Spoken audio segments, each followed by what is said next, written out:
Bien, jóvenes, bienvenido a la segunda sesión de Finanzas 2. Hoy vamos a ver la introducción a la unidad número 2, pero antes quiero hablar de un concepto que me quedó pendiente, que es el concepto de presupuesto de capital. ¿Qué es el presupuesto de capital? Para que se entienda el concepto de presupuesto de capital, voy a hacer una línea de tiempo. ¿Qué es un presupuesto de capital? Simplemente, en términos sencillos, es un proceso, mediante el cual se evalúa la viabilidad de una determinada inversión. Es decir, el presupuesto de capital busca responder a la pregunta crucial de que si es rentable o no es rentable hacer una determinada inversión. Toda inversión parte generalmente con un desembolso de efectivo. Las empresas realizan un desembolso de efectivo que nosotros le vamos a llamar inversión. Hacen un desembolso de efectivo. ¿Para qué? Hacen un desembolso de efectivo con la esperanza de que en el futuro ese desembolso de efectivo le genere ingresos de efectivo, digamos por 5 años. Es decir, hacemos la inversión y esperamos que esa inversión en el futuro nos genere lo que nos encanta en finanzas. Y en finanzas, queridos estudiantes, el flujo de caja es el rey. ¿Qué esperamos? La generación de flujo de caja. ¿Qué esperamos? La generación de flujo de caja. ¿Qué es el flujo de caja? Simplemente es dinero constante y sonante. Es decir, que nosotros realizamos un desembolso de efectivo, con esperanza de que ese desembolso de efectivo me genere flujo de caja en el futuro. ¿Y qué es flujo de caja? Simplemente es dinero constante y sonante. El flujo de caja, como bien lo expliqué en la anterior sesión, va más allá de la utilidad, puesto que en la anterior sesión se demostró con un ejemplo que la utilidad no es dinero. Una empresa puede tener utilidad y aún así puede quebrar por liquidez. Entonces, lo fundamental, lo central en finanzas es el flujo de caja. Primero determino la inversión, luego determino los flujos de caja que me va a generar esa inversión en el futuro. ¿Estamos hasta ahí, señores? Perfecto. Entonces, un presupuesto de capital, si lo quieren ver como una secuencia de pasos, el paso 1, usted determina la inversión. ¿Perfecto? Usted determina la inversión. Ese es el paso 1. Ya sea crear un nuevo emprendimiento, ya sea aperturar una nueva sucursal, usted determina la inversión. El paso 2 determina el periodo de evaluación. Es decir, jóvenes, ¿por cuánto tiempo vamos a evaluar la inversión? Es decir, en este ejemplo hipotético que les estoy planteando, estos flujos de caja los he proyectado por 5 años, ¿correcto? O sea, esta inversión la estoy evaluando por 5 años. Por ejemplo, si estoy creando una empresa, si yo creo una empresa, se espera pues que la empresa, todo lo que hemos creado o hemos emprendido alguna actividad, esperamos que nuestra empresa sea heredada por nuestros hijos, ¿no? Es decir, sobreviva a nosotros. Es decir, nosotros, cuando ya no estemos, le hereden nuestros hijos. Eso es lo que espera un emprendedor. ¿Estamos jóvenes?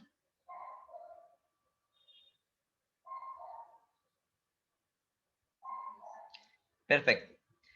Pero nosotros, cuando evaluamos ese emprendimiento, nosotros tenemos que definir por cuánto tiempo vamos a evaluar ese emprendimiento.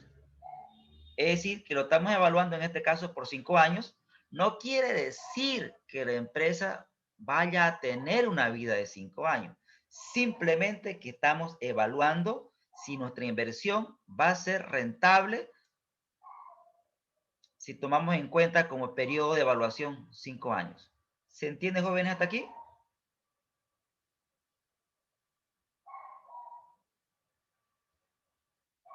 Perfecto. ¿De qué depende? Ok. ¿De qué depende? ¿De qué depende? Ups, creo que le di mucho. No importa. Lo escribí de nuevo. Ok. Paso 1, determinar la inversión. Paso 2, el periodo de evaluación. ¿Por cuánto tiempo voy a evaluar la inversión? En este caso, 5 años. ¿De qué depende? El periodo de evaluación depende del tamaño de la inversión. Es decir, si la inversión es grande, como por ejemplo crear un hotel, crear una universidad, una fábrica, entonces se estila horizontes largos de evaluación, por ejemplo 7, 8, 10, 15 años.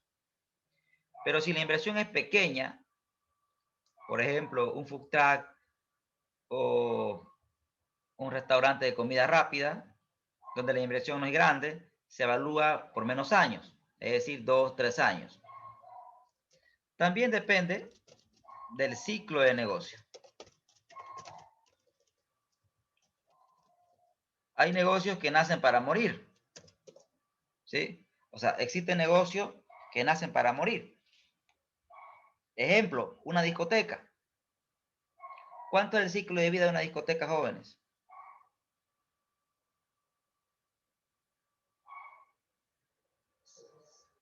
6 meses, o sea, perfecto, totalmente correcto, es corto el ciclo de vida, o sea, nace para morir. En consecuencia, debo evaluarla por 6 meses, 6 meses, 5 meses. Fíjense, no llegamos ni siquiera a un año. ¿Estamos hasta ahí? Perfecto. Un plan de marketing. Un plan de marketing es de corto plazo. Se evalúa en un periodo no mayor a un año, un plan de marketing. ¿Sí?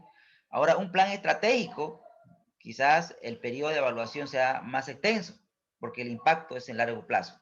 No se olviden que el plan de marketing busca un impacto en el corto plazo. Básicamente, generalmente, es incremento en ventas. Entonces, mucho depende del ciclo de negocio o qué estoy evaluando, ¿no? ¿Estamos jóvenes?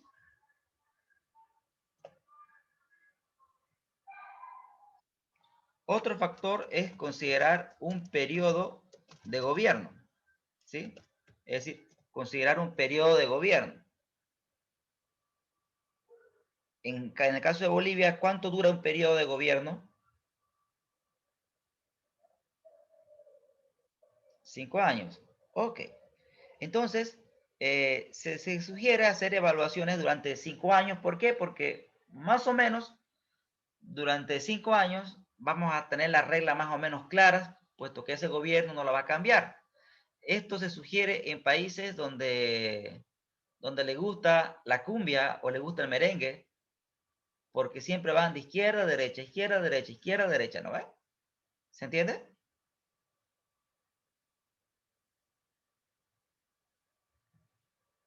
Es decir, durante 5 años tiene la izquierda, la gente se cansa de la izquierda y los otros 5 años vota por la derecha, la gente se cansa de la derecha y los siguientes 5 años vota por la izquierda y como ustedes bien saben, tienen manera de administrar el Estado diferente, ¿no es cierto? Cuando existan esos cambios, se sugiere evaluar la inversión por un periodo de gobierno, porque usted más o menos tiene certidumbre de qué es lo que va a hacer ese gobierno, o tiene una idea. ¿Estamos, señores?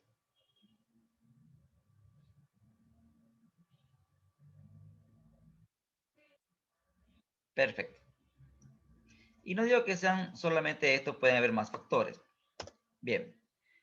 El paso 3, el paso 3 es la proyección de los flujos de caja. Es decir, usted va a proyectar los flujos de caja. Va a proyectar los flujos de caja. Perfecto. El paso 5 o 4 es la evaluación. Es la evaluación. En la evaluación, ¿qué es lo que nosotros buscamos? La rentabilidad del proyecto de inversión. ¿Es rentable? ¿No es rentable la inversión? En el paso 5 tenemos que hacer el análisis de riesgo. ¿Correcto? Y al final tenemos que tomar la decisión. Paso 6. Usted tiene que sacar conclusiones y recomendaciones. Entonces, fíjese, jóvenes, ahí tiene usted los pasos que se hace en un presupuesto de capital. Por eso decía, es un conjunto de pasos con la finalidad de llegar a tomar una decisión que es aceptar o rechazar una determinada inversión. ¿Estamos, señores, hasta ahí? ¿Se entiende? Perfecto. Ahora, en ese, sí,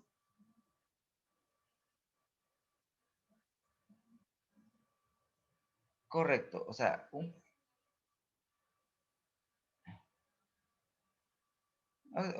bueno, es un proceso y un proceso tiene una secuencia de pasos, ¿no? Un proceso es una secuencia de pasos que tiene por finalidad determinar la rentabilidad y el riesgo de una determinada inversión. Yo eso busco. Finalmente busco ver si es rentable y cuantificar el nivel de riesgo de una inversión. Porque en el mundo de las finanzas usted toma decisiones conociendo ambas caras de la moneda, es decir, el riesgo y la rentabilidad. Y al final del día, cuando haga todo este proceso, termina con una decisión. La decisión es o aceptar o rechazar la inversión propuesta. ¿Se entiende, jóvenes?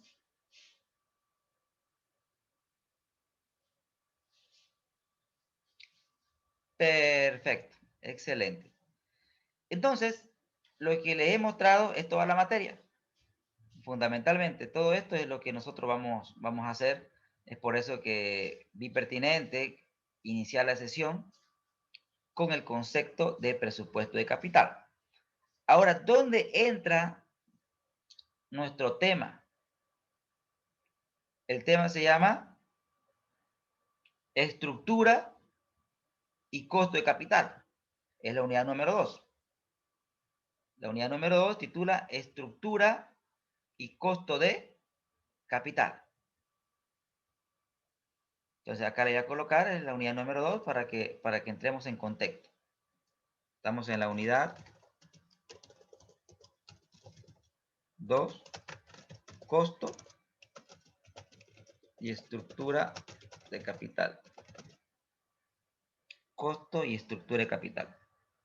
Es la unidad número 2. ¿Dónde entra nuestra unidad en lo que le estoy explicando?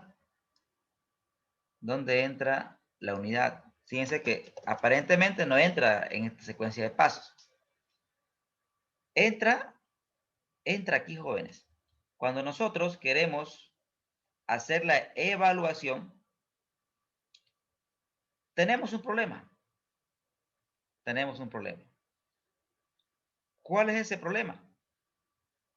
La inversión está en el momento cero. Y estos flujos de caja están en el futuro. Entonces no puedo comparar la inversión que está en el momento cero y los flujos que están en el futuro. Entonces, ¿qué me dice la matemática financiera? ¿Qué debo hacer?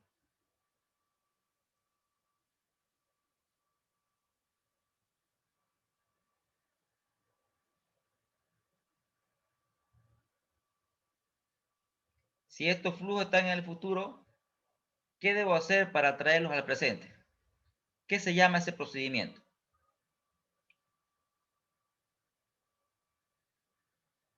¿Recuerdan?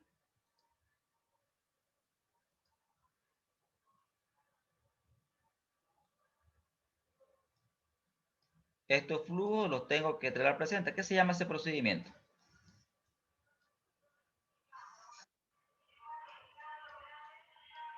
Señores,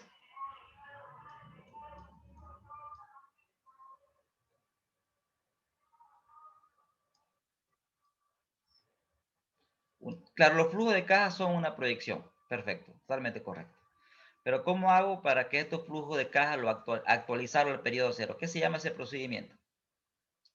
Actualización. O sea, debo traer los flujos de caja que están en el futuro, lo tengo que traer al presente, jóvenes. ¿Correcto? Y estoy hablando de un concepto que usted conoce muy bien. Si no conoce, se ha olvidado. ¿Se acuerdan de esta fórmula que llevaron con su profesor? El valor presente es igual al valor futuro por 1 más la tasa elevado a la menos t.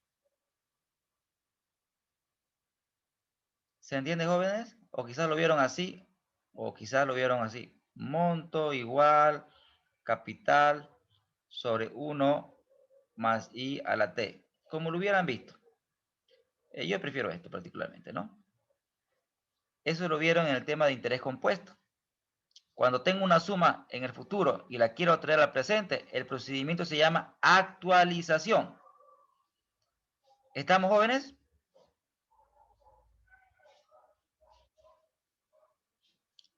Perfecto. Para actualizar estos flujos de caja, ¿qué necesito?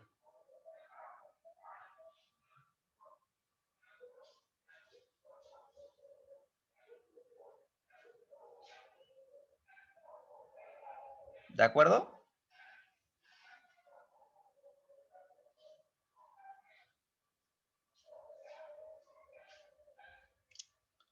Para actualizar estos flujos de caja, queridos estudiantes, se requiere una tasa. Porque no se olvide usted que estos flujos de caja es dinero constante y sonante. Y este dinero está en el futuro.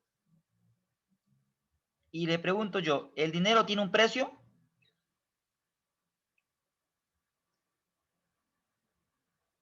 ¿O no tiene un precio?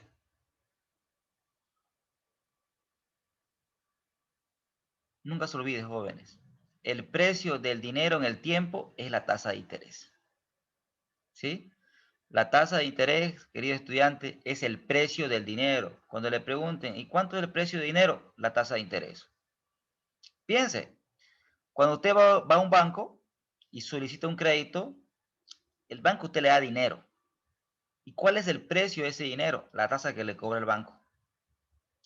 Cuando usted va al banco y ahorra, el banco le paga una tasa. Usted le está dando su dinero al banco para que se lo guarde y el banco por eso le está pagando un precio. Es la tasa de interés que el banco le paga a usted por su dinero que va a estar ahí guardadito. Entonces acá en finanzas, queridos estudiantes, para poder llegar a hacer la evaluación de la inversión, requiero una tasa. Y esa tasa que se requiere para evaluar inversiones es el objetivo de la unidad número 2. ¿Estamos jóvenes hasta aquí? Perfecto, muy bien. Hecha la introducción y colocado en contexto lo que vamos a ver el día de hoy, quiero charlar de algunas cositas. Primero, ustedes vieron en su formación universitaria, hasta el momento, un balance general. Vieron un balance general, seguramente, donde aquí tenemos el balance general que uno ve en contabilidad. Uno también lo ve en introducción, un poquito de introducción, pero más se lo ve en finanzas 1. Donde este balance se divide en dos partes. Aquí tenemos el activo corriente. Acá tenemos el activo no corriente. A esto le llamaban activo, ¿no, señores?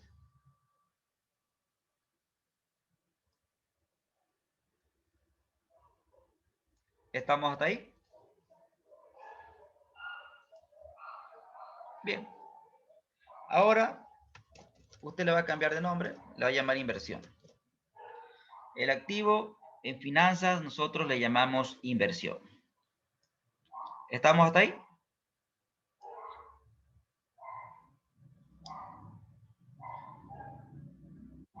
Perfecto. A su vez, esa inversión puede estar en el corto plazo, que es el activo corriente, o puede estar en el largo plazo, que es el activo corriente.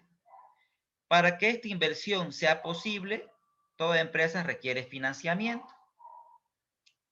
Y el financiamiento puede venir de corto plazo, ese puede ser de corto plazo, a eso le llamamos pasivo corriente. O el financiamiento puede ser de largo plazo, a eso le llamamos pasivo no corriente. O le puedo pedir dinero al dueño, ¿sí? Patrimonio. A eso le llamamos financiamiento, jóvenes.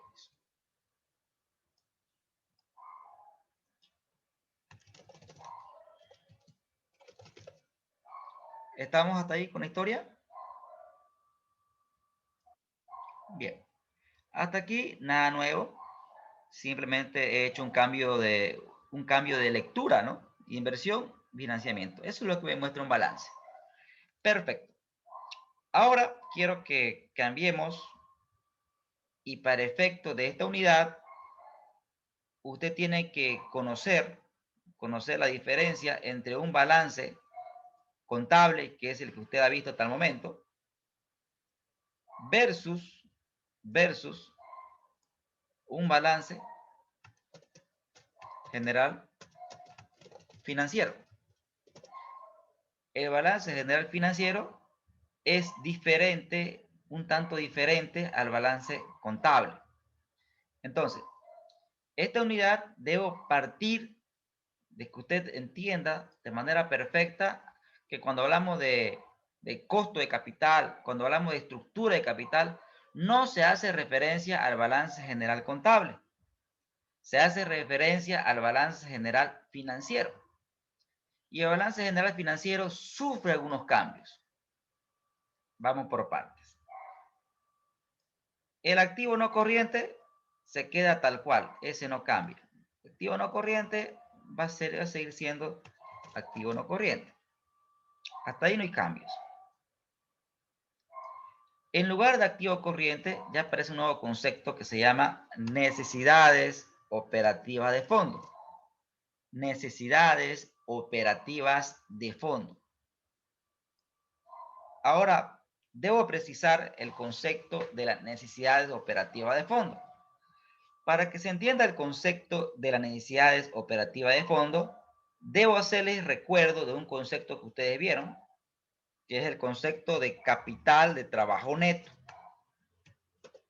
Pregunto, jóvenes, ¿a qué es igual el capital de trabajo neto?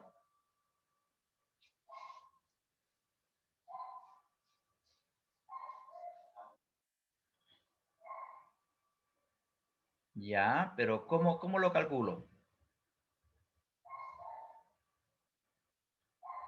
Sí,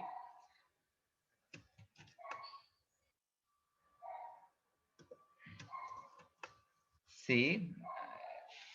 Activo corriente menos pasivo corriente. ¿Estamos hasta ahí, señores? Bien. Si el capital de trabajo neto fuera igual a 100, ¿cómo leemos ese número? Si el capital de trabajo neto de una empresa fuera 100.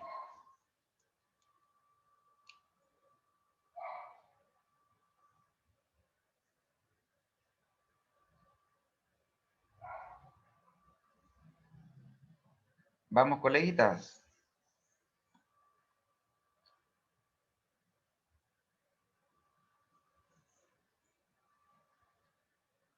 Bien, les explico.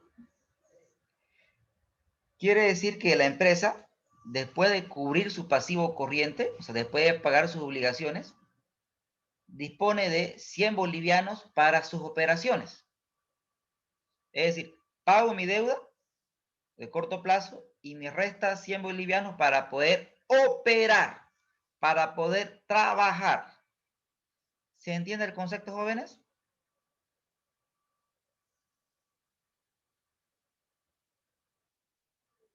Bien. Ahora, la necesidad operativa de fondo es parecido, pero no igual. Es el activo corriente menos el pasivo corriente sin costo.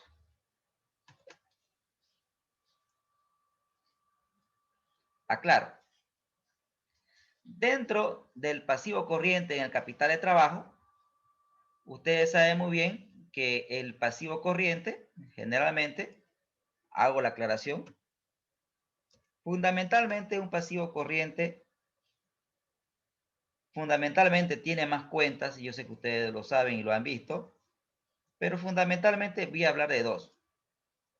Tenemos cuentas por pagar y tenemos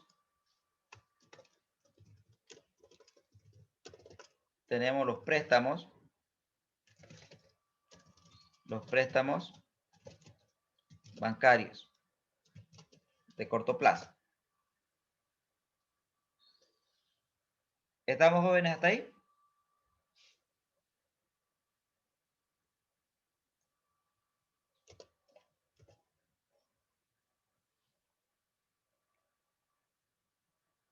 El pasivo corriente está integrado fundamentalmente por cuentas por pagar y préstamo bancario de corto plazo serían los pasivos más importantes generalmente en una empresa. Entonces, la necesidad operativa de fondo toma en cuenta solamente el pasivo sin costo. ¿Y cuál es el pasivo sin costo, querido estudiante? Las cuentas por pagar es un pasivo sin costo. El préstamo bancario es un pasivo con costo, porque el banco nos da dinero y a cambio nos cobra una tasa de interés. ¿Estamos hasta ahí con el concepto?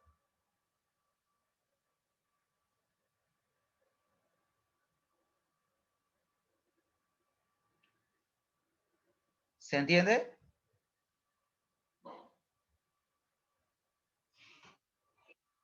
Perfecto. Entonces, esa es la diferencia fundamental. El capital de trabajo neto toma en cuenta todo el pasivo corriente, todo el pasivo corriente. Sin embargo, la necesidad operativa de fondo solo toma en cuenta el pasivo sin costo. El pasivo sin costo.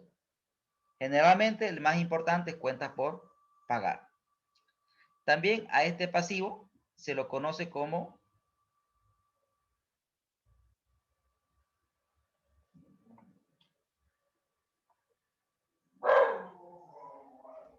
Ah, perfecto.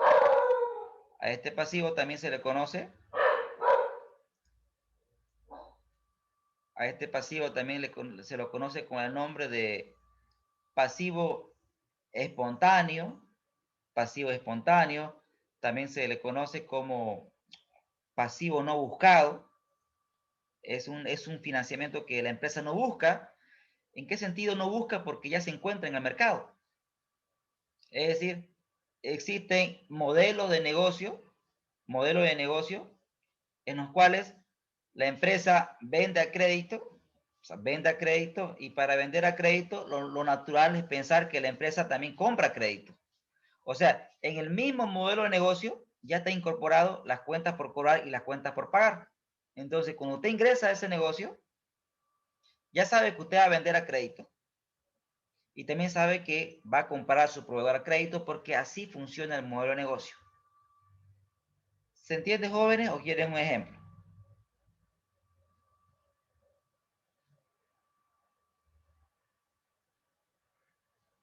¿Les queda claro?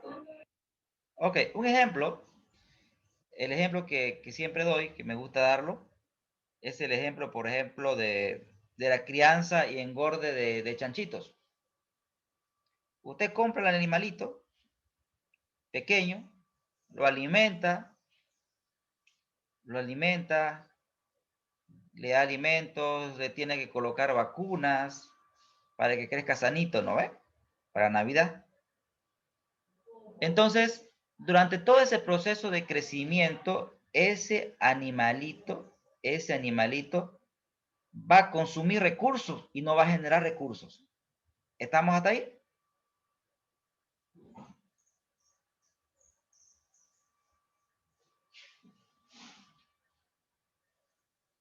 ¿Se entiende la historia hasta aquí, jóvenes? Perfecto. Entonces, empresas como Agromel, ¿qué hacen? Te dan todos los insumos veterinarios, pero te lo dan a crédito. Y aparte de dártelo a crédito, te asesoran. ¿Por qué? Porque ellos entienden que no te pueden cobrar los insumos veterinarios al contado, porque tú no has generado aún ni un peso.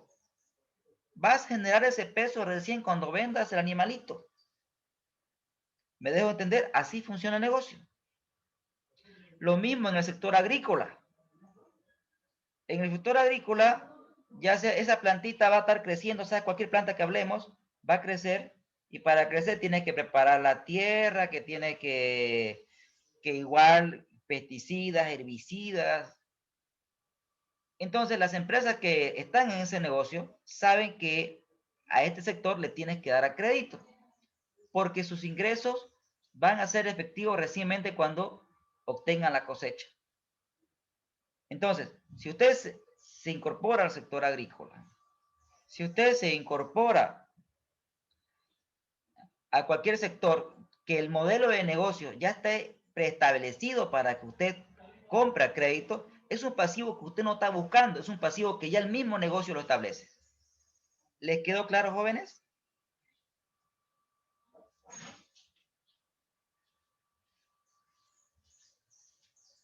¿Se entiende? Perfecto. Por eso se le llama pasivo no buscado. Es un pasivo que está porque el modelo de negocio lo ha establecido. Ok, hasta aquí, perfecto. A esto, a esto le llamamos ahora un nombre, sigue siendo inversión, pero ya es una inversión más financiera, es una inversión más real. Inversión operativa neta, generalmente le llaman en alguna literatura. Inversión operativa neta o directamente inversión. Pero note que cuando hablamos de inversión, estamos hablando de este tipo de inversión, que es la financiera, y no así la contable. ¿Estamos jóvenes hasta ahí?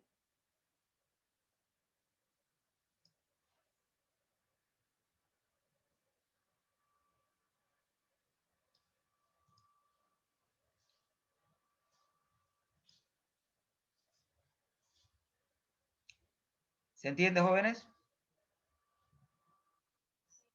Perfecto, perfecto. Ahora, este lado, el lado de la inversión operativa neta, no es objeto de estudio en este capítulo. Lo que nos interesa a nosotros en este capítulo es el lado derecho. Este lado es el que nos interesa. Desde ahora en adelante, ya no vamos a hacer la división entre pasivo corriente y pasivo no corriente, directamente le vamos a llamar deuda, la deuda de la empresa. Y al patrimonio, desde ahora en adelante le vamos a llamar E, de equity en inglés. ¿Por qué le llamo E y no PT? Porque bueno, estamos en finanzas y la letra que se le asigna como abreviación al patrimonio es la E. Como así se maneja en la mayoría de la literatura, para no confundirlos a ustedes cuando agarren un librito de finanzas, quiero usar la nomenclatura estándar. ¿Estamos, señores, hasta ahí?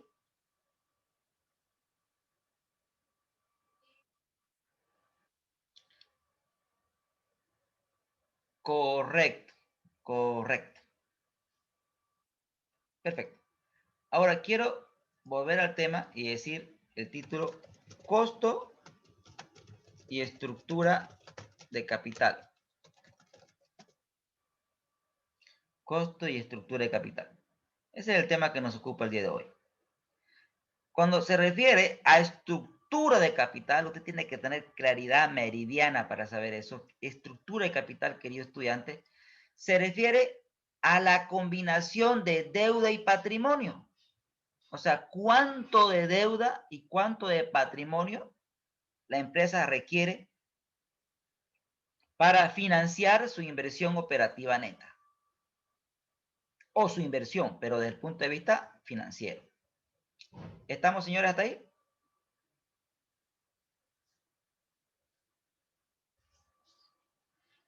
Perfecto. Cuando hablamos de estructura de capital, repito nuevamente, nos estamos refiriendo a la combinación de deuda y patrimonio.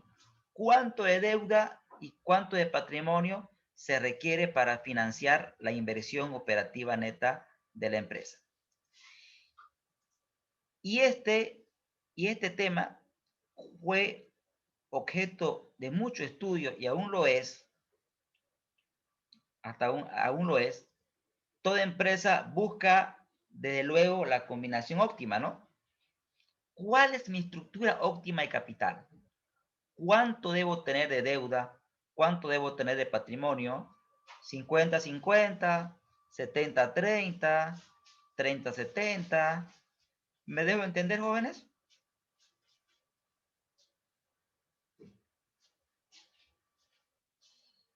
Perfecto.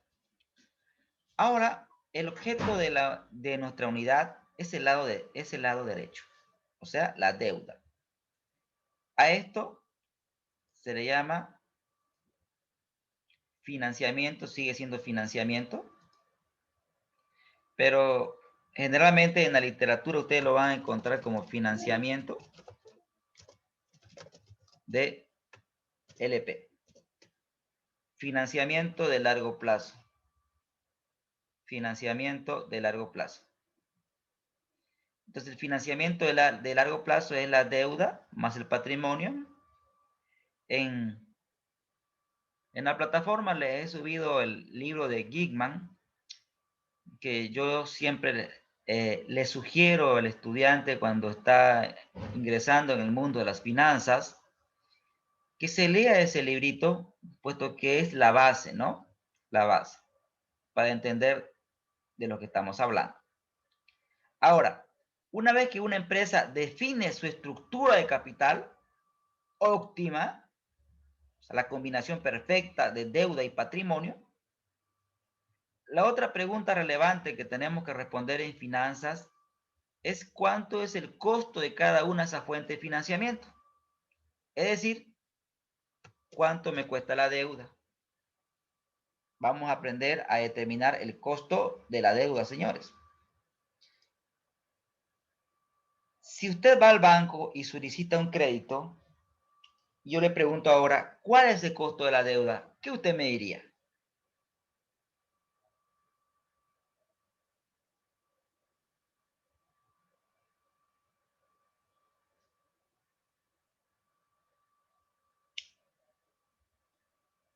¿Cuánto me cuesta un crédito?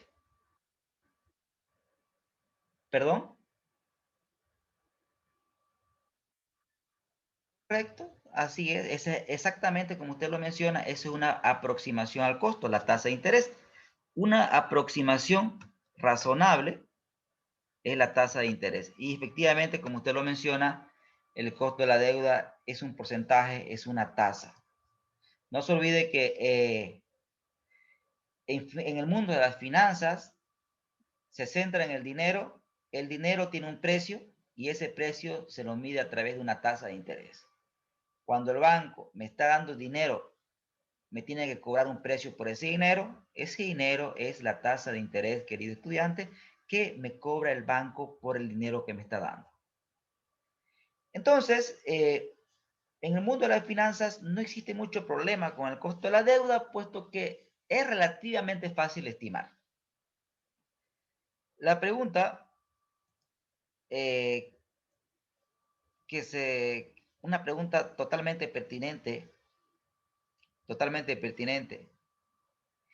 y no respondida, una pregunta totalmente pertinente y no respondida en finanzas hasta el año 1962.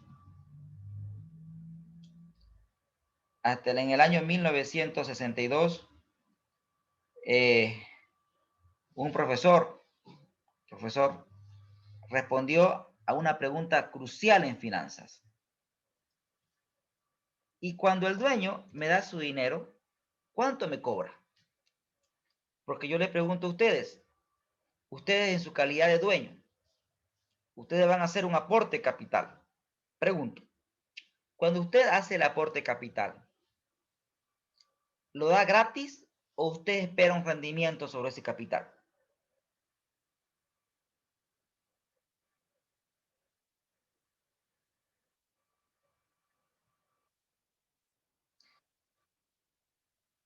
Correcto, usted espera pues un rendimiento, claro que sí, nadie da dinero así, solo su abuelita da dinero así, porque su abuelita para apoyarlo a usted nomás. Pero después, las demás personas, cuando damos un aporte de capital para un emprendimiento, siempre pedimos una rentabilidad. Ahora, la pregunta crucial es, ¿y cómo determino esa rentabilidad? ¿Cómo determino esa rentabilidad? ¿Cómo se determina esa rentabilidad? Y para entender el problema de cómo se determina esa rentabilidad, siempre es bueno citar un ejemplo. A ver, ¿qué negocio? Vamos a abrir una universidad. ¿Listo? Vamos a abrir una universidad y yo les estoy pidiendo un aporte de capital a cada uno de ustedes de 100.000 bolivianos. ¿Estamos hasta ahí?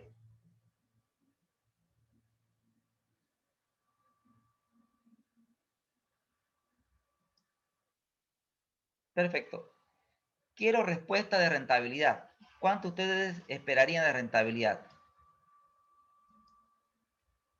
Respuesta 1.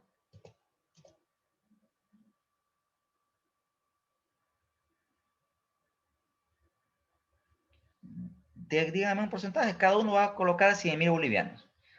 ¿Cuánto ustedes esperarían de rentabilidad sobre esa inversión?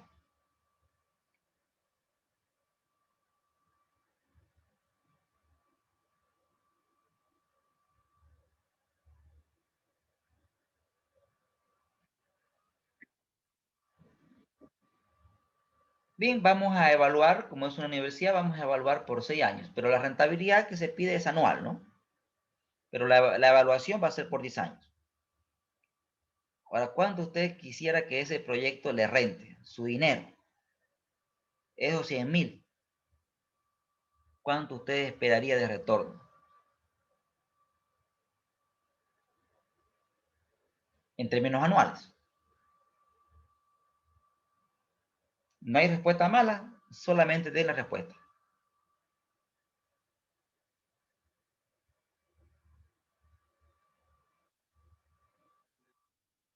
Ok, 20%, tengo una respuesta 1. Respuesta 2,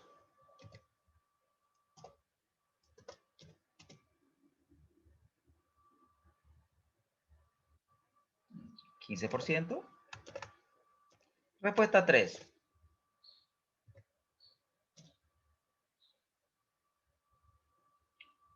Vamos, tengo 30 estudiantes.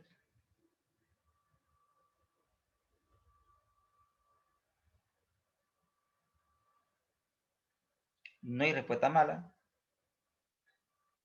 25%, perfecto. Una última respuesta más. ¿Cuánto? 20%. Perfecto. Entonces, fíjense ustedes que cuando se le pregunta al que va a aportar un capital, él va a pedir una tasa de rentabilidad. El problema radica es cómo justifico este 20, cómo justifico este 15, cómo justifico este 25. ¿Cómo sé que 25 es correcto? ¿Cómo sé que 15 es incorrecto?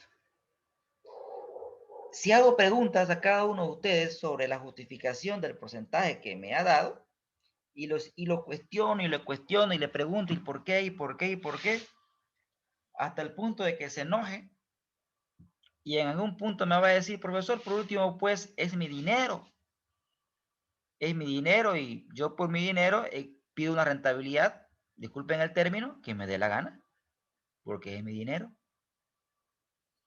¿Estamos hasta ahí, señores?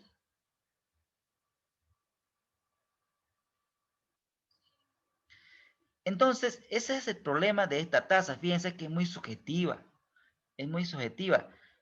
Y en el año, fue nuestro amigo William Sharper, en el año 1962,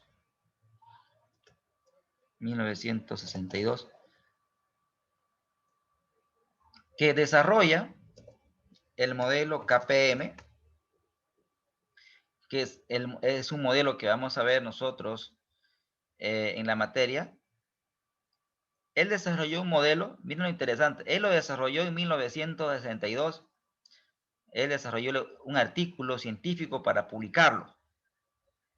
Él fue a la revista, me lo imagino, William Sharper con sus añitos, ¿no? Yendo a la revista con su articulito ahí, quiero publicar esto. La revista leyó ese artículo y dijo más o menos así, estás escribiendo como burrera. No, no queremos publicarlo. Basura, le dijeron más o menos así. Entonces él se guardó su papelito, ¿no ve?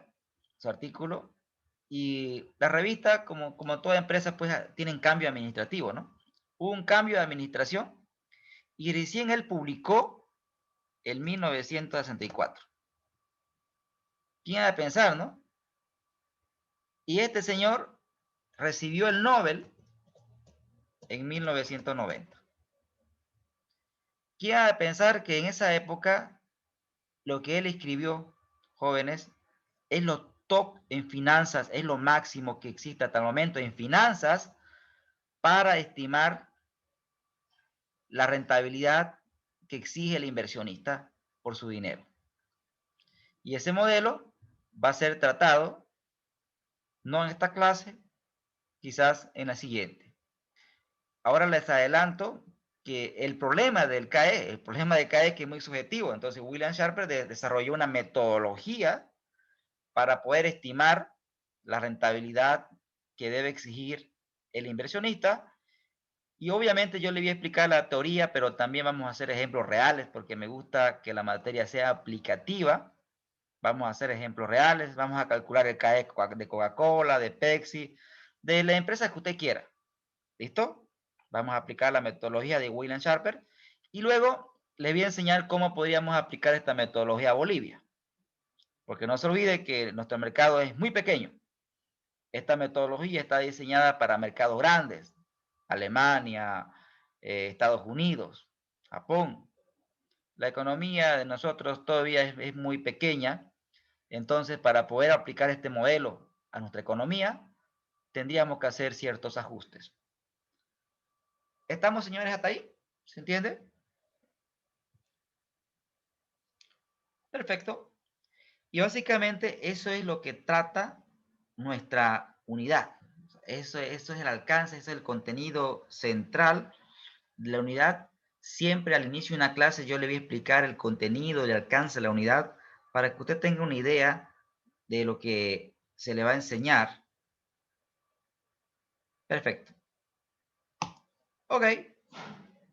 Para introducirnos en el tema, me excedí un poco con la teoría, Pero lo bueno es que con ustedes tengo tiempo. Son 2 horas largas. Así que con 2 horas se puede hacer maravillas. Ok. Para introducirlos a la materia, tengo que explicarles o recordarles algunos conceptos de estadística muy importantes. Entonces vamos a ver algunos conceptos de estadística para que se entienda lo que les voy a explicar. Usted dirá, profesor, yo llevé estadística ya y esta materia es finanzas, me la está charlando usted, yo vine a aprender finanzas y usted me quiere enseñar estadística. ¿Por qué lo hago? Porque uno, según mi experiencia, tengo entendido que no todos llevaron estadística. ¿Correcto?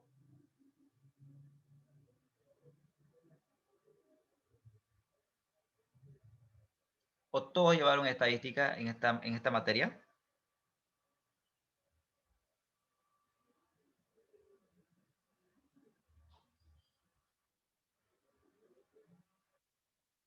Perfecto, perfecto. Ok, voy a hacer el ejemplo que me encanta hacer, siempre lo hago.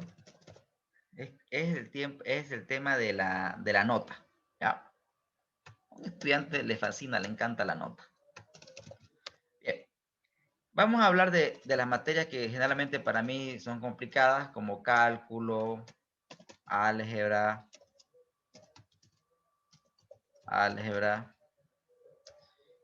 eh, expresión oral y escrita, Bueno, otra base, religión. Algunas llevan religión, en otros lugares llevan esta materia, introducción a la vida universitaria. ¿Sí?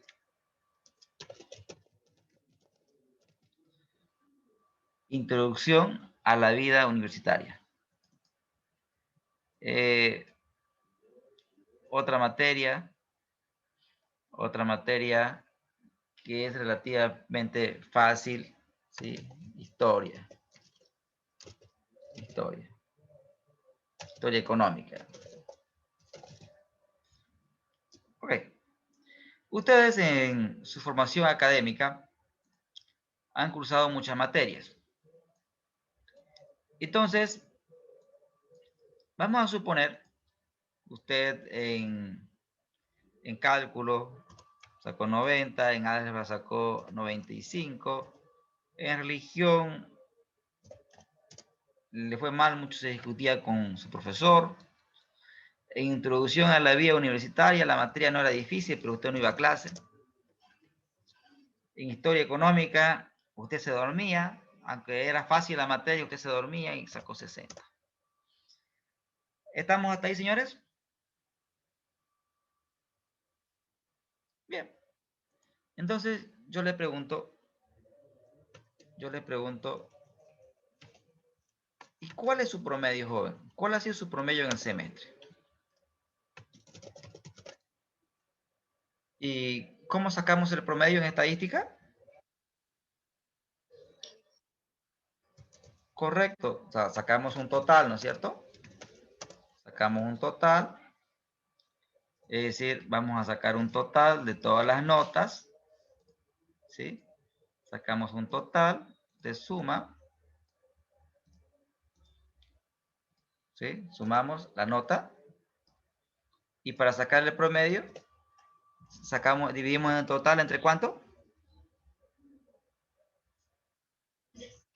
Entre 5. La nota, unidad, esto es en puntos. O sea, estamos ante un estudiante que tiene un promedio de 70 puntos. ¿Qué tal el estudiante? ¿Qué ustedes me dirían del estudiante? Regular, más o menos. Soy un estudiante regular. Perfecto. Solo para precisar, siempre me gusta escribirle las ecuaciones para que las tenga presente. ¿Ya? El promedio El promedio generalmente se lo escribe de la siguiente manera, X barra, ¿no? Recuerden estadística. El promedio, ¿a qué es igual, jóvenes? Es igual a una sumatoria. Es igual, pero antes de la sumatoria es igual a una fracción, donde en el numerador lo que se encuentra es una sumatoria. ¿De qué? Del dato número 1, hasta el último dato. ¿Y qué es lo que usted suma? Lo que usted suma es cada variable, o sea, la nota, y lo divide entre el total, ¿no? Básicamente es eso lo que hemos hecho para aquellas personas que quieran recordar un poco el concepto del promedio. ¿Se entiende o requiere más aclaración, jóvenes?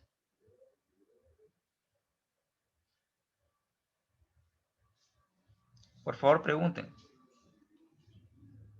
si tienen dudas.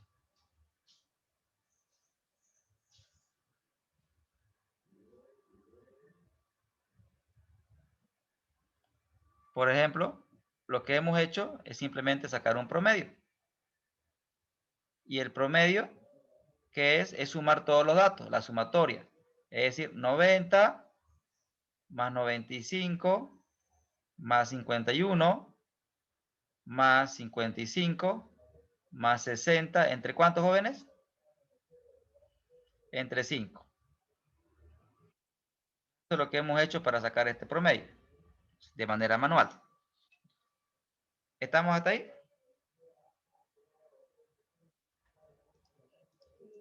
Perfecto. Muy bien.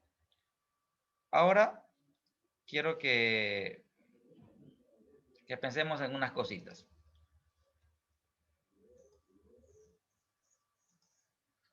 Críticas. Critiquemos el promedio. Algo que se le critica al promedio es que asume que cada variable tiene la misma importancia. Cada variable tiene la misma importancia. Voy a poner, por ejemplo, mi situación cuando yo era estudiante en la universidad pública. No todas las materias tenían la misma importancia. Por ejemplo, cálculo tenía 5 créditos, al igual que álgebra. Religión 2, introducción a la vida universitaria 1, historia económica 2. Es decir que noten ustedes que no todas las materias tienen la misma importancia. Entonces, un promedio, sacar un promedio, cuando hablamos nosotros de un promedio, el que usted conoce se llama promedio simple. Usted ha aprendido a sacar un promedio simple. El promedio simple considera de que cada variable tiene la misma importancia. ¿Estamos, señores, hasta ahí? Sin embargo, en la universidad pública nosotros tenemos un promedio, pero no un promedio simple, tenemos un promedio ponderado. ¿Por qué ponderado? Porque reconocemos que para ciertas carreras existen materias que tienen más peso. Por ejemplo, en mi caso, como ingeniero financiero, las materias numéricas tenían más importancia en mi pénsul. En consecuencia, para sacar mi promedio, tengo que considerar el peso de cada materia. ¿Estamos con la lógica? Perfecto. Saco un total. Y aquí lo que vamos a hacer es calcular la participación de cada nota respecto a un total. ¿Cómo calcularía, chicos, la participación de cada nota? ¿Qué tendría que hacer? ¿Qué operación matemática?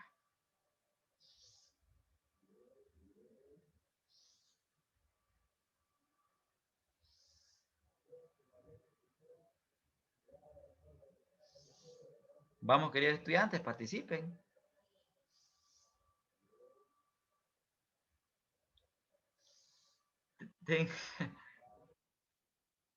Correcto. Este señor lo divido entre el total, ¿no es cierto? Este señor lo divido entre el total. Este señor lo divido entre el total. O sea, lo puedo hacer directo, pero lo hago por paso para que se entienda de una mejor manera. De esa manera, estamos calculando la importancia de cada materia. Y esta importancia la puedo expresar en porcentaje, con 2 decimales. Si sumo los pesos, ¿cuánto tendría que dar?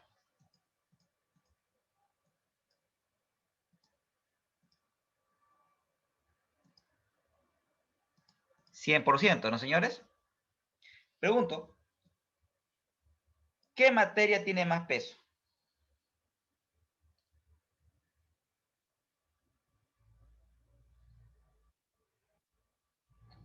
Correcto. Entonces, el promedio que les voy a enseñar ahora y que es fundamental en finanzas, ya no es un promedio simple.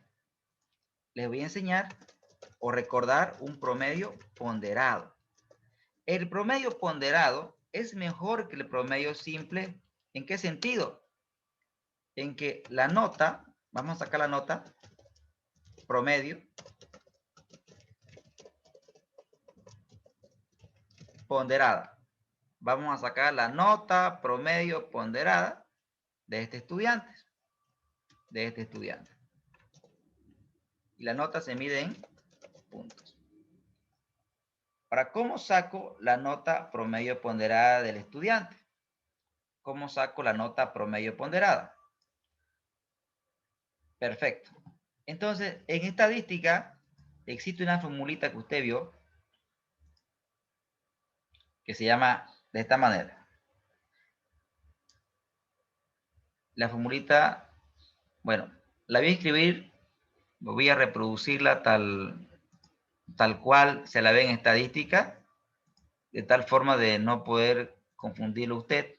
Se le coloca X ponderada, ¿a qué es igual? La nota ponderada de un estudiante es igual a la sumatoria de la nota número 1 hasta la última nota. ¿De qué? Se tiene que multiplicar la nota del estudiante por el peso o importancia de la nota. Al peso o importancia de la nota, querido estudiante, se le llama WI en estadística. Y de esa manera nosotros sacamos la nota ponderada. ¿Qué hacemos? Multiplicamos la nota por su peso o importancia. Y luego tenemos que sumar. ¿Se entiende hasta aquí, chicos?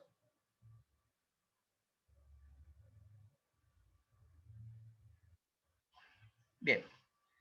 Entonces, la variable X es la nota. W es la importancia o el peso que se le asigna. Entonces, la nota ya se va a llamar XI. Tenemos la nota que se va a llamar XI. La participación ahora se llama WI, peso o importancia. Perfecto. Ahora, ¿qué debo hacer, jóvenes, para poder aplicar esta fórmula?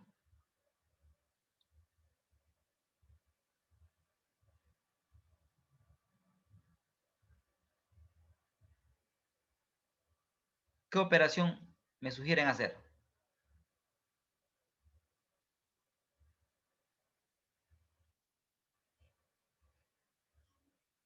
Totalmente correcto, excelente.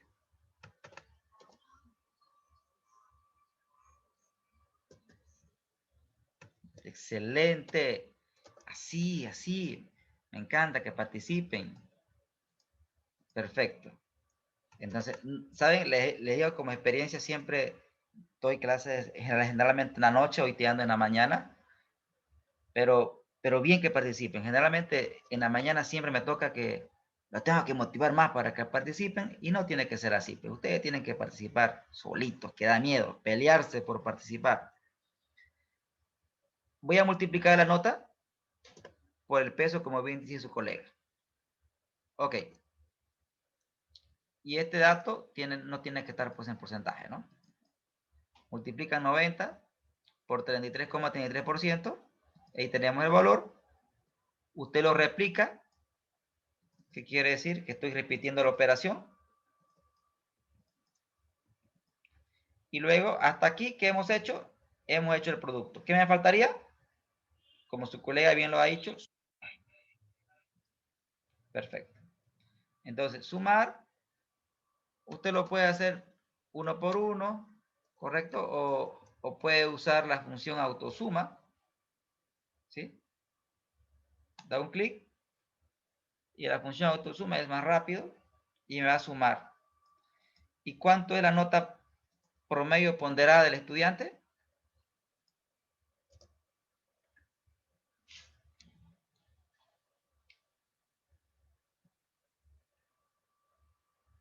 83,13 puntos. 80, ¿no? Pregunto, ¿su nota mejoró del estudiante? Definitivamente mejoró.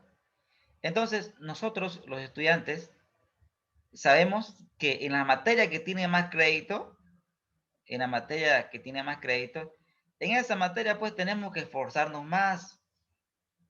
Ese es el negocio. Entonces, en la universidad pública, entonces uno se esforzaba más en la práctica que en las teóricas, porque nosotros sabíamos que las prácticas tenían más peso. Caso contrario, pues ocurre en derecho. En derecho, la materia teórica pues tiene más peso que las prácticas. Entonces, cuando sacamos un promedio ponderado, la nota que obtenemos es más representativa de la realidad, porque no todas las materias tienen la misma importancia de acuerdo al perfil que usted tenga como profesional. ¿Estamos, señores? ¿Se entendió?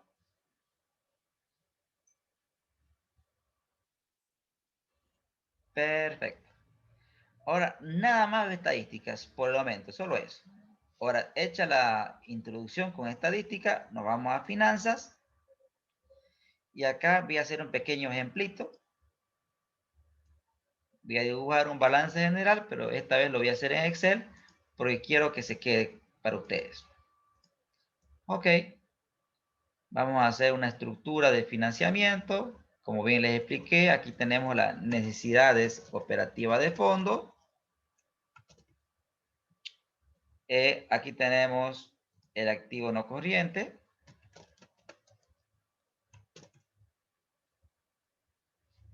Y a eso le llamamos nosotros la inversión operativa neta o inversión. Y siempre les hago la pregunta de rigor. Las empresas para que invierten.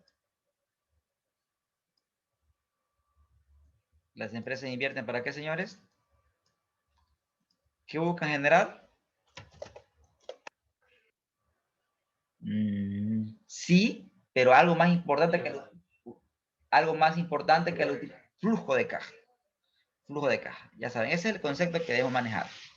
¿Qué esperamos generar? Flujo de caja. En finanzas, el flujo de caja es el rey. ¿Listo? En este caso, les estoy hablando de flujo de caja libre. Para ustedes, simplemente dinero. Más adelante, en otra unidad, les voy a explicar a cabalidad el concepto de flujo de caja libre. Hoy solamente quiero que entiendan qué es dinero. ¿Ya? Ahora, las empresas esperan flujo de caja libre, en este caso, y finalmente toda empresa busca que su inversión le dé una rentabilidad. Hasta aquí, ¿se entiende, jóvenes?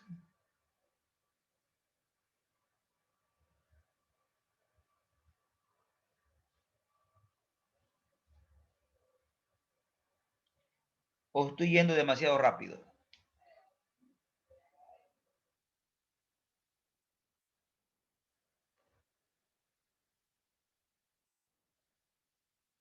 ¿Claro? Claro, claro que sí. Necesidades operativas de fondo. Activo no corriente. Inversión operativa neta. Flujo de caja libre.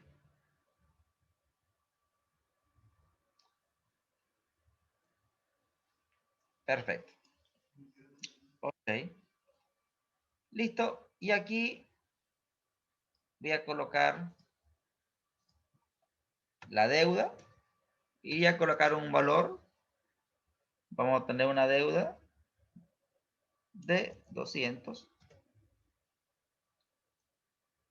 Una deuda de 200.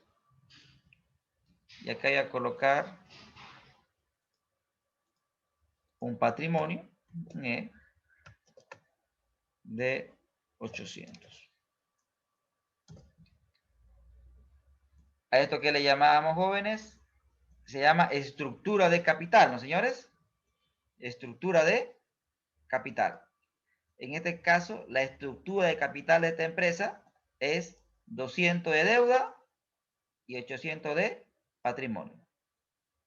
Esto es el famoso financiamiento.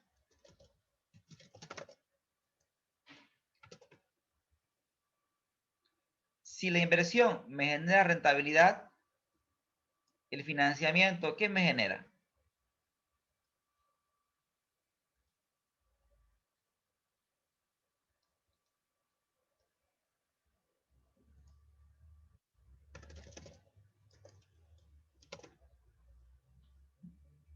¿De acuerdo? El financiamiento me genera un costo porque les expliqué al comienzo que el banco me cobra una tasa. Acá le voy a colocar 10%. Vamos a asumir que el banco me cobra 10%. Y el inversionista me cobra por su dinero 25%. Más adelante les voy a enseñar cómo se determina cada una de estas tasas. Ahora me estoy limitando a darle el dato. ¿Estamos, señores, hasta ahí? Bien. Entonces, yo le haría a ustedes una pregunta existencial. ¿Y cuánto me cuesta el financiamiento? Porque aquí tengo dos tasas. Tengo dos tasas. La deuda me cuesta 10% y el inversionista me da por su dinero, me exige por su dinero una rentabilidad de 25%. Me está dando 800 y pide que estos 800 le rente 25%. Y la pregunta que yo quiero responder es, ¿cuánto me cuesta el financiamiento? ¿Cuál es el costo? Y alguien, en su, en su sano juicio, podría decir lo siguiente: profesor, fácil, yo aprendí en estadística el promedio. Saque un costo promedio. Sería 0,10 más 0,25. Divídalo entre 2 y eso le da el promedio. Por favor, aquellas personas que estén con su calculadora, ¿me podrían dar el dato de la respuesta?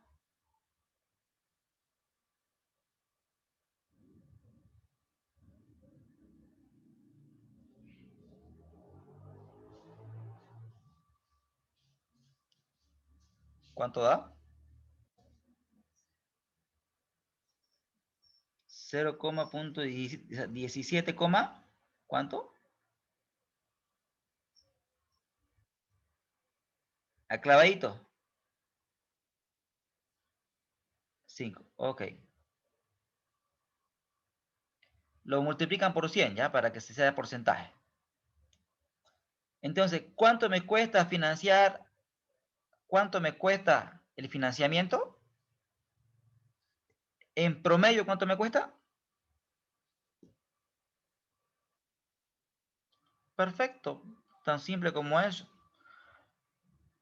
Ahora les pregunto a ustedes, queridos coleguitas, ¿Están de acuerdo con esa tasa? ¿Será ese el costo real? ¿O debería tomar en cuenta otra variable?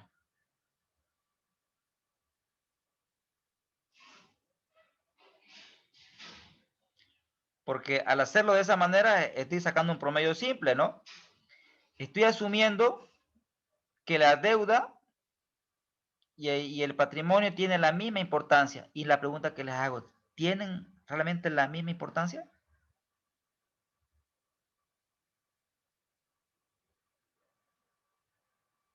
¿O no? ¿Qué me dicen ustedes?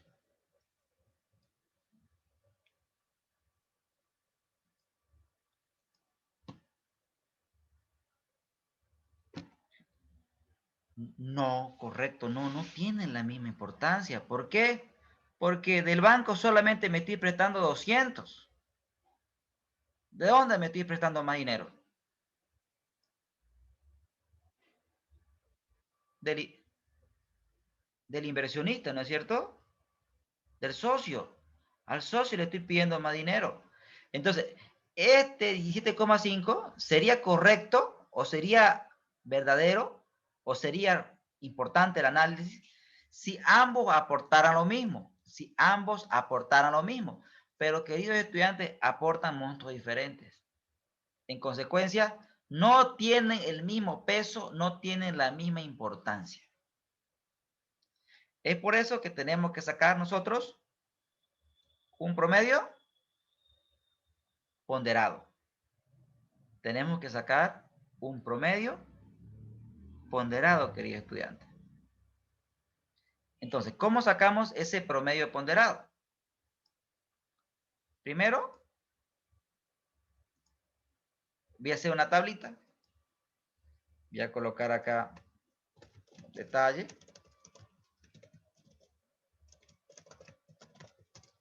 Y acá voy a colocar la deuda. Acá voy a colocar el patrimonio. Acá voy a colocar el monto. El monto de la deuda es 200, el monto del patrimonio es 800. ¿Cómo saco el total?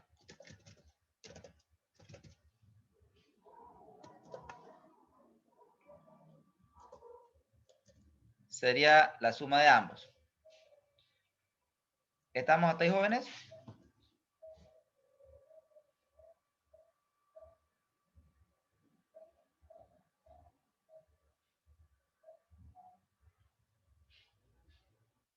Bien.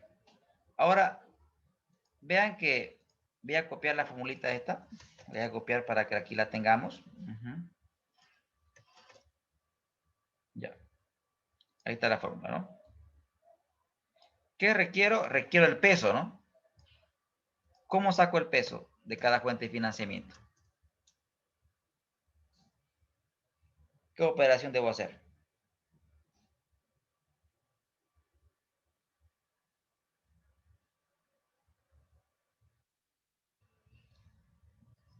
Correcto, divido este señor entre el total, divido este señor entre el total. Perfecto, ahí saco el peso. Quiere decir que la deuda tiene una importancia del 20% y el patrimonio tiene una importancia del 80%. Estoy haciendo básicamente un análisis vertical, lo que quieren asociarlo con finanzas 1. Este es un análisis vertical. Estoy sacando la estructura de financiamiento. 20% deuda, 80% patrimonio. ¿Qué más me falta? Señores,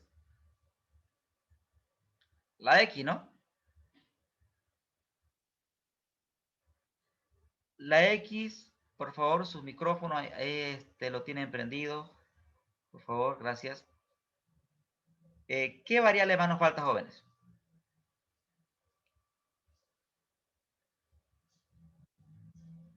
Correcto, la X. Solamente que vamos a hacer un cambio. En lugar de X, acá vamos a colocarle K, porque en finanzas al capital se le llama K. El costo de capital, K. KI. KI de ahora en adelante va a ser el costo de cada fuente de financiamiento. ¿Cuánto me cuesta la deuda bancaria? La deuda bancaria me cuesta 10%. ¿Cuánto me cuesta el dinero del accionista? 25%. Entonces, a la fórmula se le hace algunos cambios y la estamos cambiando. En lugar de X, ahora va a ser K. ¿Estamos jóvenes hasta ahí?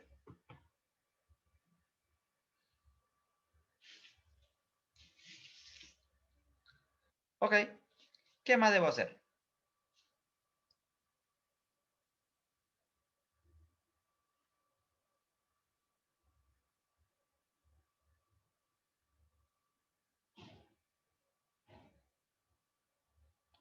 ¿Qué operación matemática más debo hacer para sacar un promedio ponderado? Correcto. Perfecto. Excelente. No importa el orden, porque ustedes saben bien que la multiplicación es conmutativa, ¿no? Multiplicamos, multiplicamos, y luego nos faltaría hacer la sumita, ¿no?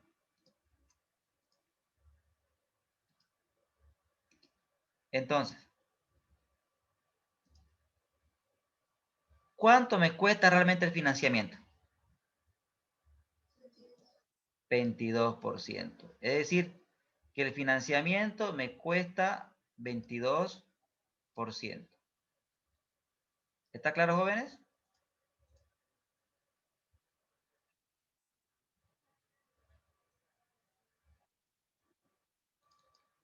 Lo tenemos, se lo di como dato, ¿correcto? Pregunten, por favor, pregunten. Pregunten hasta lo más mínimo, lo más minúsculo, por favor, pregunten. Usted no tiene que irse con dudas después de mi clase. Y si después ve el video y tiene dudas, por favor, también me puede preguntar a la siguiente clase. Repito, yo no quiero que memorice mi materia, yo quiero que domine mi materia. Que haga y deshaga con Finanzas 2. Y para que exista el dominio, uno tiene que entender, porque uno solamente domina lo que entiende. Y para entender, hay que preguntar. Bien, vamos por partes. Tenemos la nota. A eso se le llama en finanzas, queridos estudiantes, costo promedio ponderado de capital. Es el famoso y célebre costo promedio ponderado de capital. Costo, porque estamos sacando el costo de cada fuente de financiamiento.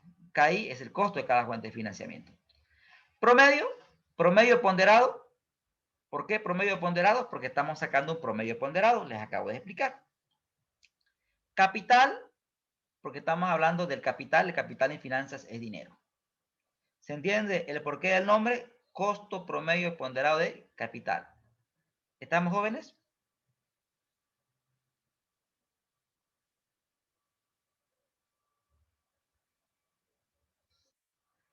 Perfecto, perfecto. Pero también es más conocido como, también se lo conoce como, por sus siglas en inglés, famoso WACC. El costo promedio ponderado de capital es lo mismo que WACC. Quizás en el libro de Kingman usted va a pillar, o en el libro de finanzas va a pillar esta terminología, pero si revisa literatura como de Guillermo López Donrao, literatura latina, entonces él usa el costo promedio ponderado de capital, pero sin embargo en literatura anglosajona usan este término. Pero ambos significan lo mismo. Entonces a este costo se le llama costo promedio ponderado de capital. Es el costo promedio ponderado de capital. Pregunto a todos, ¿qué buscamos con el costo promedio ponderado de capital? ¿Buscamos maximizarlo o minimizarlo?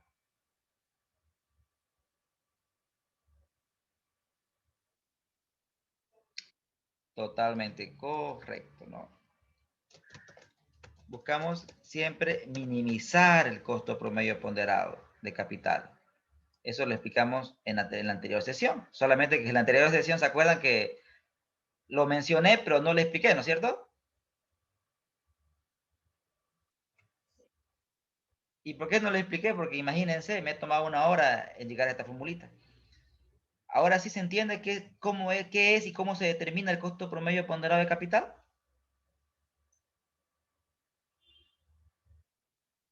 Perfecto. Si el costo promedio ponderado de capital lo minimizamos, ¿qué hacemos con la rentabilidad?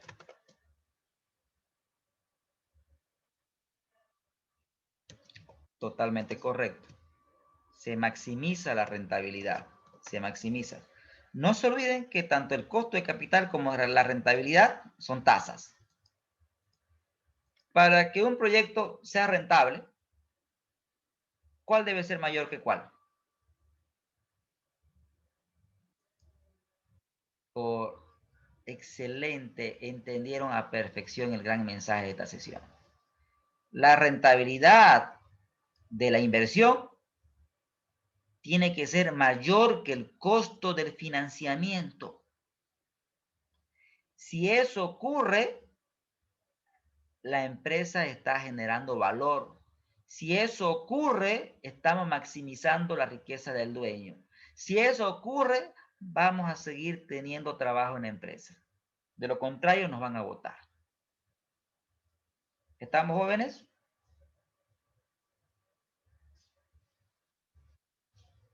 Perfecto. Ahora, este costo de capital tiene muchas interpretaciones. Muchas interpretaciones. Les voy a dar alguna de ellas. A ver, la primera, la más fácil, ¿no? El costo de capital de la empresa es de 22%. Esa es la más fácil.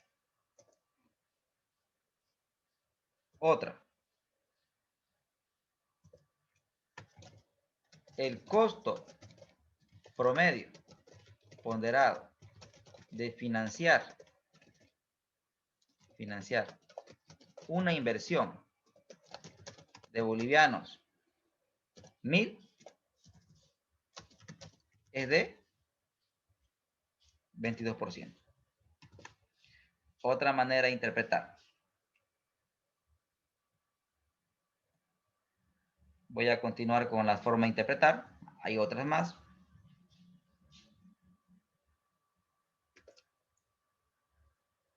Otra manera, chicos, de interpretar es también corta. El costo de oportunidad del capital es del 22%. ¿Sí? La otra es la evidente, ¿no? El costo promedio ponderado de la empresa es de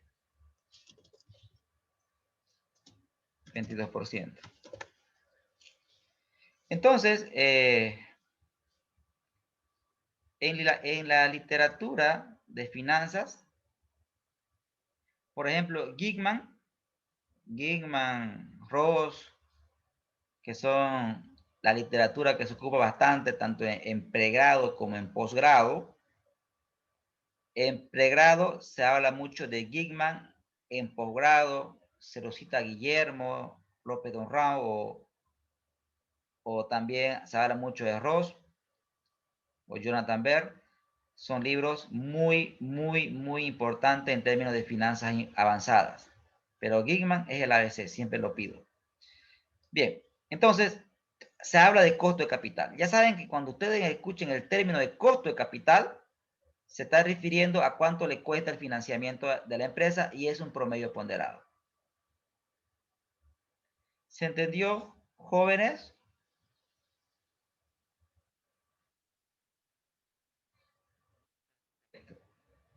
Ahora, siempre en finanzas buscamos minimizar el costo promedio ponderado de capital. ¿Cómo lo hago? ¿Cómo lo hago? Los escucho. Tengo 3 minutos más.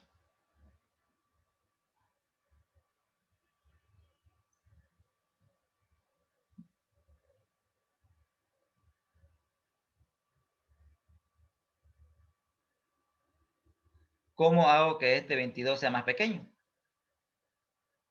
¿Cómo modifico mi estructura de capital?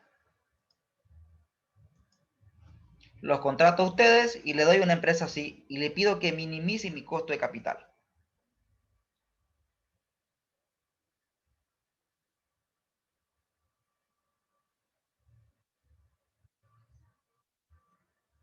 Efectivamente, ¿no?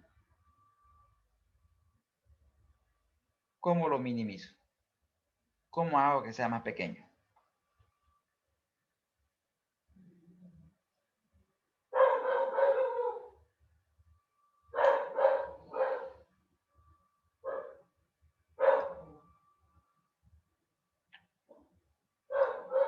Tómense un minuto, analícenlo, los espero.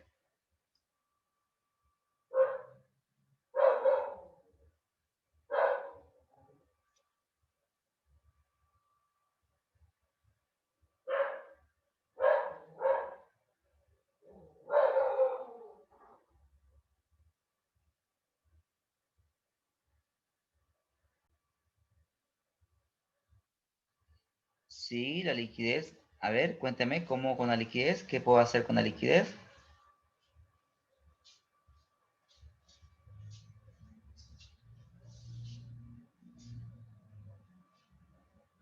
A ver, les doy una idea. Miren, y si modifico mi estructura de financiamiento, porque la deuda me cuesta 10%, el inversionista me pide 25%. Las empresas pueden modificar la estructura de financiamiento. Es decir, podríamos cambiar, miren, 800, 200. ¿Qué es lo que hice? Modifiqué la estructura de financiamiento.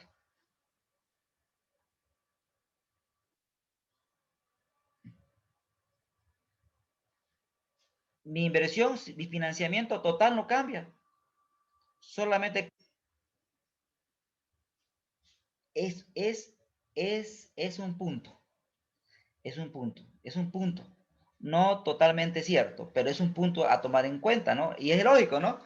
Me debo financiar de la fuente de financiamiento más barata. ¿Estamos? Entonces, esa lógica se tenía hasta, hasta 1958, ¿sí? O sea, se creía, ok, es fácil, pues no te hagas lío. O sea, si el banco es más barato, préstate más dinero del banco. ¿Estamos? Y eso es lo que yo he hecho ahora. De esa manera, estamos minimizando el costo promedio ponderado de capital. Es una idea.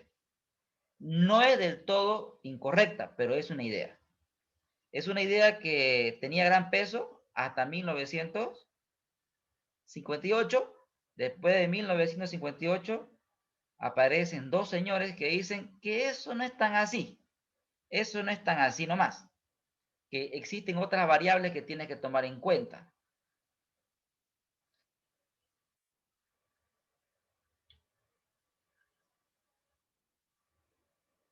Correcto. Entonces, hasta ahí puede haber diferentes combinaciones de capital.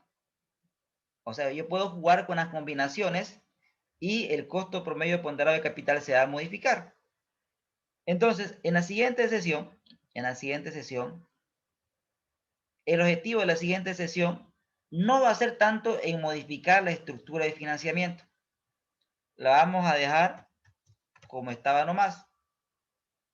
La siguiente sesión, no quiero ocuparme de la estructura de financiamiento, la voy a dejar como estaba, 200 de deuda, y 800. Así está. Lo voy a dejar así.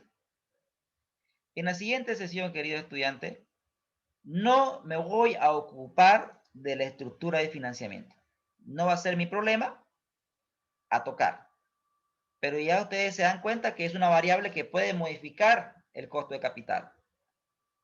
Modifico la estructura, se modifica el costo de capital. ¿Estamos, señores?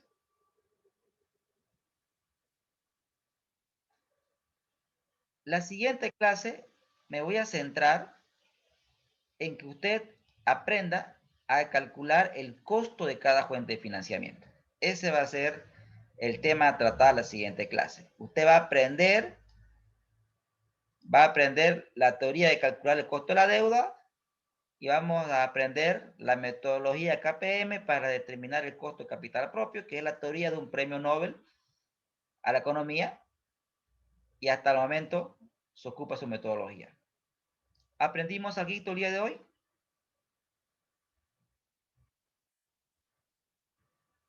Hágala.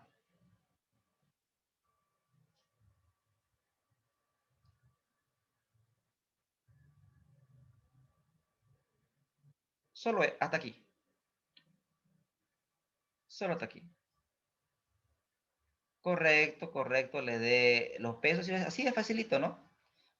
Le doy los pesos, le doy los costos y usted me calcula el costo promedio ponderado de capital. No más.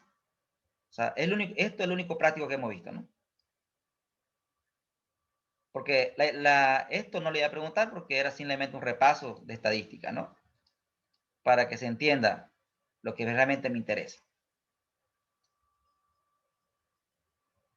Exactamente. Sería esto y cómo interpretarlo. Fíjese que el cálculo es fácil, ¿no? Yo le voy a dar la deuda y el patrimonio, también le voy a dar el costo. Y usted tiene que hacerme este procedimiento, nada más, y saber cómo se lee. Nada más. Eso en cuanto a la práctica.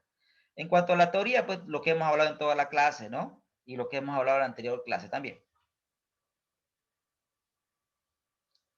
¿Se entendió, queridos estudiantes? Perfecto. Espero que la clase hubiera sido de su agrado. No me queda más que desearle a todos ustedes un venturoso y espectacular fin de semana. Un abrazo a todos. Se cuidan. Hasta luego. Hasta luego.